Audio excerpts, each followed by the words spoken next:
We initially tried to go up the stairs, get around, found the floor was burnt out, that we couldn't access it that way. They put up ladders, broke bars off the window. There was tremendous heat, smoke, no visibility at all. He was right inside the window on the floor. We actually had to walk on him to get in and try to do a rescue. I had leaned over on my belly and reached down, but like I say, we had those flex hoses, and when I did, I laid on the hose so it sucked all my air out. He was tangled up in shelving on one side. There was file cabinets on the other. You go through an hour bottle in 15, 20 minutes because you're exerting yourself that much time to get people out. They started putting water, blowing a line over our heads because fire was coming across our heads. Yeah, it was warm. And when you're in that kind of heat and you can't see, it's a whole different scenario, I tell you. Hopefully nobody has to go through that. The area we had to work in was body width. You couldn't put your feet on each side of his body to lift him up. I presume Mark probably weighed 190, somewhere in that vicinity, 190, 200 with his bunking gear. He's up about 260, plus all the water getting on him, saturating all his bunking gear. We're probably trying to lift 300 pounds. It was like he was always hooked on something. We could just never get him off the floor. We've got 2 guys in there. It didn't work any better. We were trying everything we could figure out just to get him lifted up and out. This is your fellow firefighter laying on the ground. You're trying to save his life.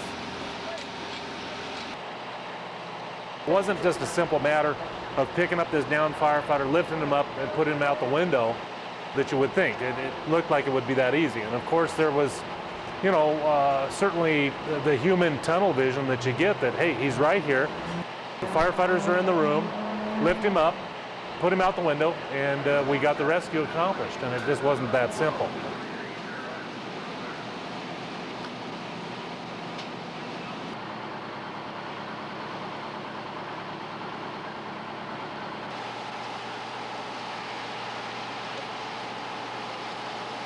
In that particular situation in the building where he was trapped was really a confined space, and obviously hindsight's 20/20. And the Denver drill was developed in response to that confined space area and the fact that they had to come up with a better plan to get that firefighter up and out of a confined space. Today we're going to teach you the Denver drill. In Denver, we do this drill in real life and in training with 2 firefighters. This is the safest, fastest, most efficient way to get a firefighter out of a building. This drill can be taught by bringing the victim, as this victim is, and as Mark Langvar was found, head first to the window, or the victim can be placed feet first at the window. While doing a primary search with your partner, you may find a victim.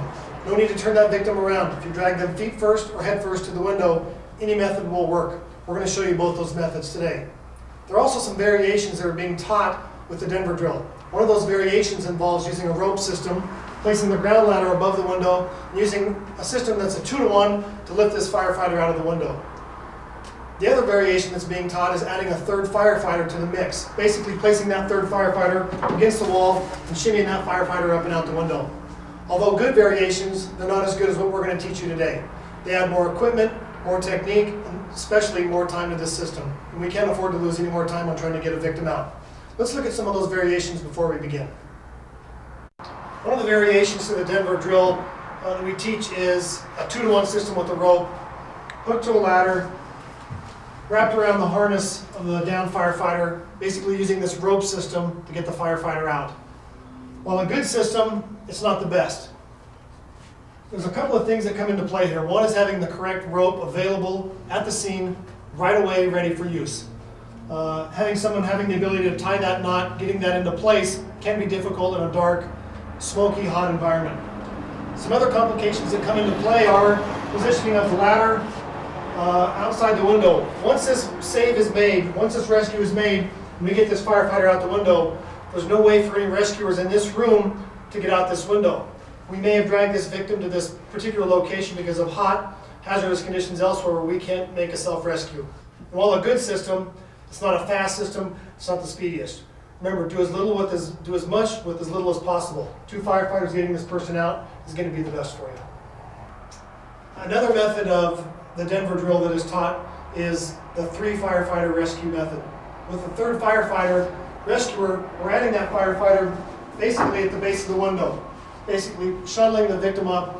Primary rescuer, ladder rescuer taking the victim out, essentially the same way we're doing with the 2 rescue system. Normally, primary searches are done with 2 firefighters.